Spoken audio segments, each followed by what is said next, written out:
Bueno, aquí conversando con don Fernando,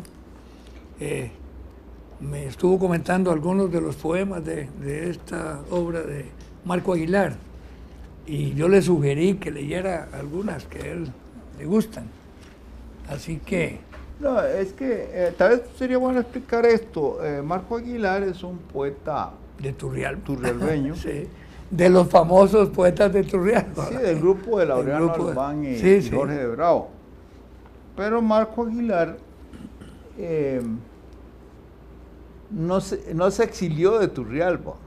Sí. Se quedó viviendo allá. Hace un tiempito, en Radio Universidad, junto con el escritor Santiago Porras, tuvimos una conversación con él, con Marco, que él para llegar tuvo que venir de Turrialba, es decir, vino en autobús, claro. No pernoctó en San José. Fue muy interesante porque, claro, uno se pregunta cómo va la pasta de un poeta y piensa en Rubén Darío peripatético, ¿verdad? Por todo el mundo, que anduvo por todas partes. Sí. Y luego piensa en Marco, y Marco, pues, un poco más en la vena de Julio Verne, de que hablamos después, de que permanece en su rancho, por así decirlo, y sin embargo su poesía es impresionante.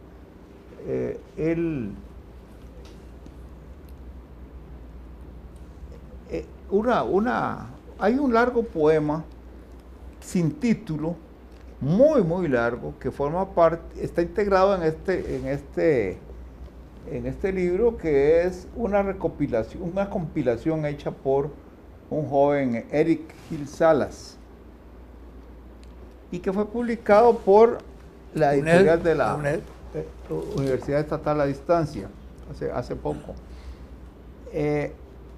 Entonces, en este poema lo que me llamaba la atención era el sesgo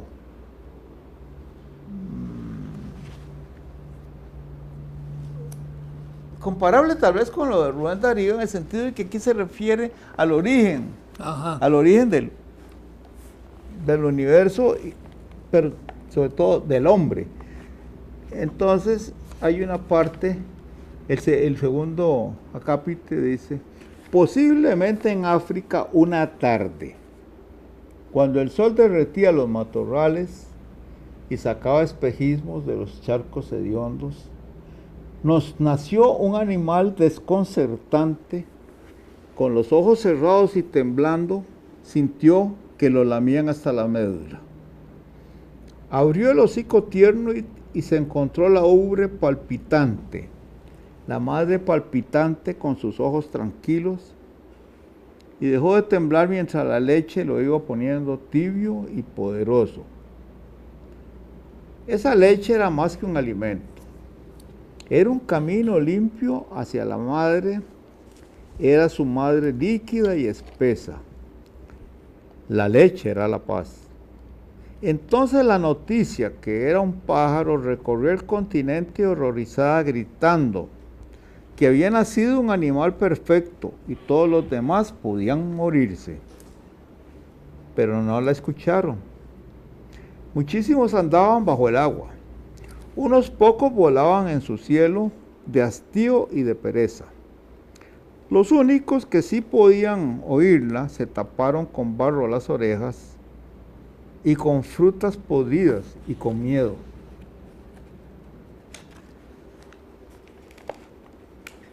Y en el siguiente es curioso porque el inicio recuerda algo que leyó del mismo autor,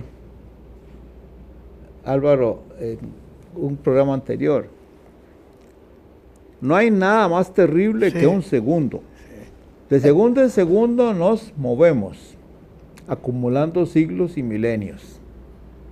Porque el tiempo no existe y sin embargo solo eso nos ha dado. Unos años de lucha y esperanza, semanas de alegría y de trabajo, un minuto de amor posiblemente, y un segundo final, el que nos mata. Por eso no se sabe cuánto tiempo habría de pasar para que un día apareciera el hombre finalmente, inventor de palabras imposibles, observador de lo que no existía, vino a dormirse cuando quedaba aún mucho trabajo y a despertarse cuando quedaba tanto por soñar. El hombre iluminó todo el planeta con el brillo y la luz de su locura. Qué bonito. Sí, ¿verdad? Sí. Yo, a mí me produjo un gran impacto la lectura de este poema porque yo no lo conocía antes de... ¿Por qué no lo lees todo? Es muy largo. No Sí, importa. es Bueno, no bastante. importa. Bueno. Cuarto, el fuego estaba allí mirando al hombre y un día le mandó un recado, un rayo, que lo dejó temblando varias horas. El incendio después quemaba todo, purificaba todo y el hombre aprendió el sacramento de las lágrimas y se puso a llorar toda la noche. Estuvo allí sentado varios siglos meditando hasta que al fin, colérico y seguro, decidió que los rayos serían dioses y el fuego sería esclavo. Esa noche metió un leño encendido en su cueva mojada que brilló como un sol de brujería. Acudieron las fieras al milagro, solemnes, asombradas, y salieron huyendo los fantasmas a pasar la noche en las uñas heladas del lagarto y en los ojos proféticos del tigre. Quinto. Y hacer esclavo al fuego. Qué cosa más. Sí. Dios el rayo, esclavo del fuego. Sí. Qué genial. Para entonces la gente no cabía en sus valles natales, estaban saturadas las praderas, y en las altas mesetas de la nieve y el viento, el hombre paseaba su apariencia nostálgica, mascaba su raíz alucinante, pensando, meditando en la manera de poblar el mundo. Se sintió poderoso y decidió ponerse en movimiento. Ese día millares y millares empezaron a andar calladamente. Unos siguieron el camino seguro del mamut, otros la ruta incierta del unicornio. Los más audaces se subieron a un tronco y navegaron. Los mataron las frutas venenosas, los ríos oceánicos, los derrumbes, las fieras, los volcanes. Los engañó una vez el mimetismo de los grandes lagartos desvelados. Pero de cada muerte el hombre extrajo vida. Cada muerte la enseñaba como una profesora y mientras más moría, más vivía. Al fin, un día de tantos, puso su pie descalzo en otro continente y luego en otro y otro hasta que no quedaron continentes. Y las islas incluso sufrieron su presencia pavorosa. Había ganado el mundo y sin embargo perdió a su hermano inadvertidamente, porque estando tan lejos no pudieron hacer su idioma juntos. Y el día que no lograron entenderse, sintieron tanto miedo que se hicieron la guerra para siempre. Y qué linda es la historia, ¿cómo la cuenta? ¿Cómo que la cuenta? No, sí. Y que no se pudieron comunicar, no había la lengua. Claro, no. Porque estando tan lejos no pudieron hacer su idioma juntos. Claro. Y el día que no lograron entenderse, sintieron tanto miedo que se hicieron guerra para siempre. Qué maravilla, ¿verdad? Sí. Es que... No. Un profesor... Y decir eso de una forma tan musical, porque esa es la idea. Exacto. A uno le da le satisface leerlo, ¿verdad? Claro. Sexto, claro. el mar. Ancho camino de donde procedemos. Patria sin patria, frontera de sí mismo. Todas las rutas, todas las veredas, todas las carreteras son mentiras y no llevan al hombre hacia el océano. Incluso los que nunca han acudido a sus piedras, sus olas y cangrejos, Llevan en los oídos la llamada telúrica del mar, y su lengua recuerda, quién sabe de qué modo, ese sabor antiguo de la sal y la muerte. Recuerdan, de una manera oscura y palpitante, las otras madrugadas, donde gimen insomnes tiburones, y se duerme en su tinta la paciencia sin fin del calamar.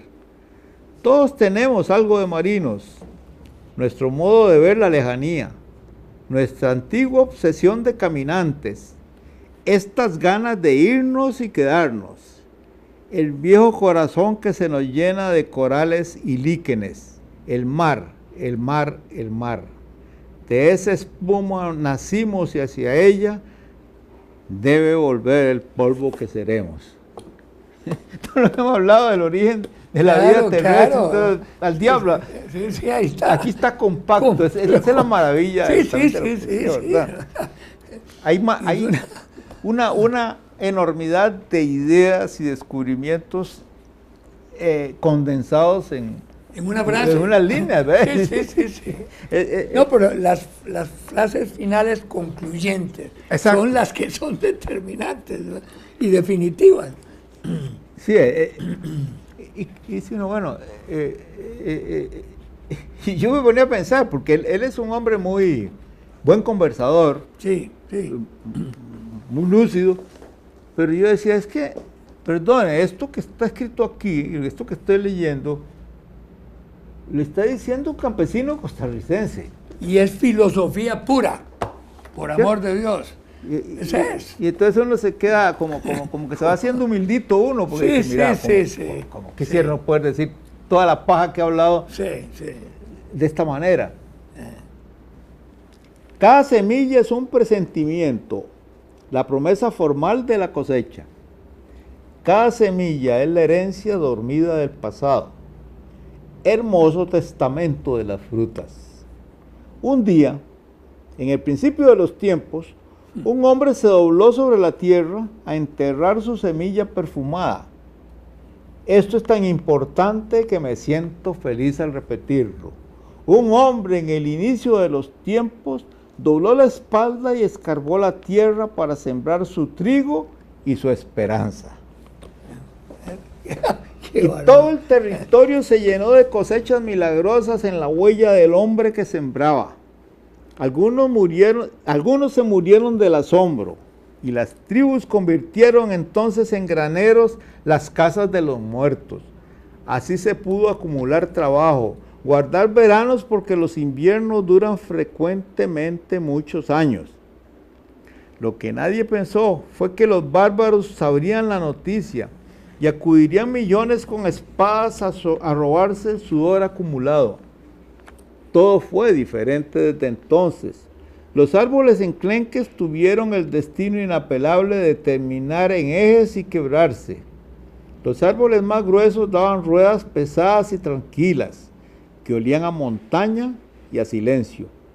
Los caminos ya no eran para el paso. Por eso es que la rueda nos llevó cuesta arriba hacia la vida y también cuesta abajo hacia el despeñadero de la muerte. Es antropología pura, ¿verdad? No, qué bárbaro. En tan pocas líneas. Hay un tratado ahí. Yo me pregunto si Marco ha viajado. Posiblemente debe haberlo hecho, claro. Sí.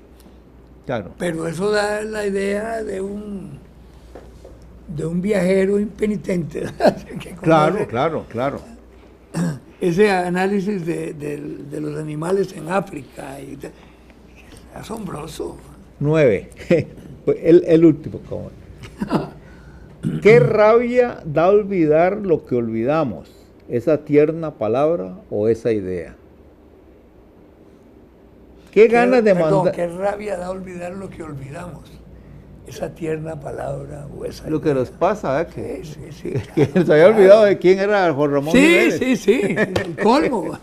Sí, no me lo eches en cara. No. Sí.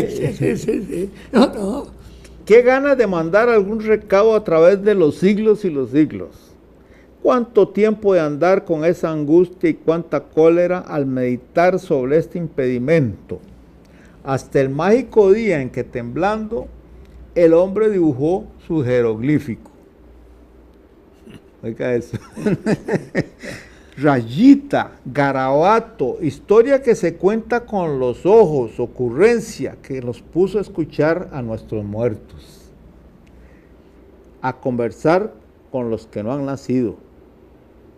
Y fuimos como un cauce, un acueducto por donde transitaban las palabras, la miel y la alegría del pensamiento, donde la voz antigua del abuelo le narraba su cuento y su congoja al nieto que llevaba en la esperanza.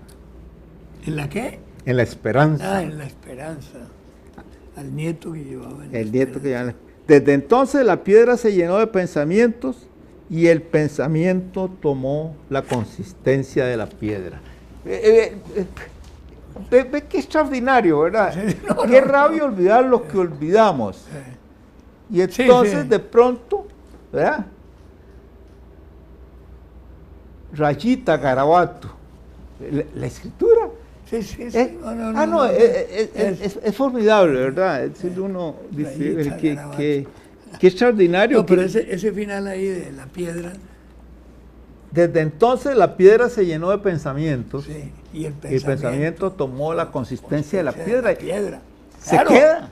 Claro, para seguir, queda, para convertirse en peldaño. Esa imagen de que se hablaba con los antepasados y también con los que venían.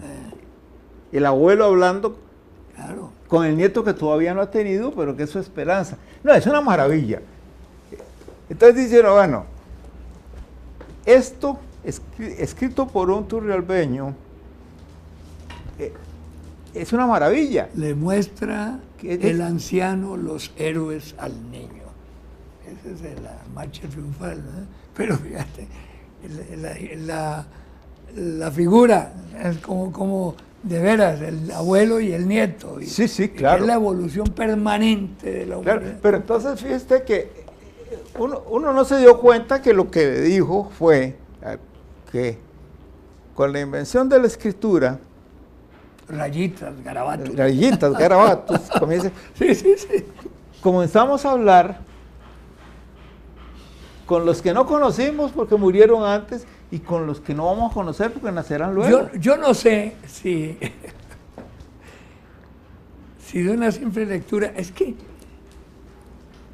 a mí eso, rayitas, garabatos.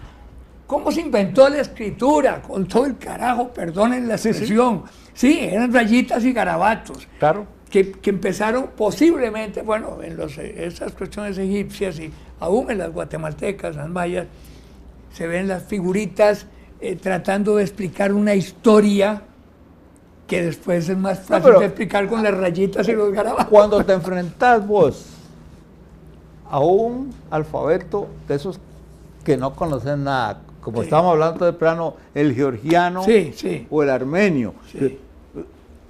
Y yo estaba contándote que un libro que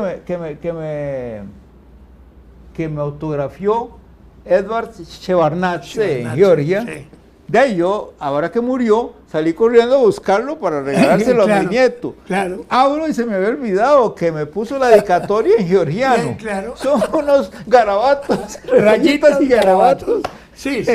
Pero claro, el poema que está en ese libro es un larguísimo poema que se llama El caballero de la piel de pantera. Shota Rustaveli se llama el poeta que lo escribió hace siglos. El caballero de la piel de pantera. Está escrito en georgiano con ese alfabeto. Lo que pasa es que la traducción, lo que yo tengo es una versión en inglés y es maravilloso. Pero entonces dice, todo eso se puede decir con esas rayitas y garabatos. Y es que es lo más gráfico que he oído yo el nacimiento de la escritura. Claro. Rayitas y garabatos. Lástima que no esté aquí. Y Marco. Daniel, porque Marco Aguilar nos lo dice, es que con esa belleza y esa simplicidad. No. Qué bárbaro. Esto da envidia, ¿verdad? Bueno, dice que hay que aterrizar. Este libro me lo regaló Beto. Ah, sí. Fue el último, lo tenía ahí, todavía no había empezado a leer. Hoy que venía, me puse a ver y dije, no, hombre, No, es muy bonita. Esa compilación es sin desperdicio, es extraordinaria. No. Muy extraordinaria, yo la disfruté mucho. Ese poema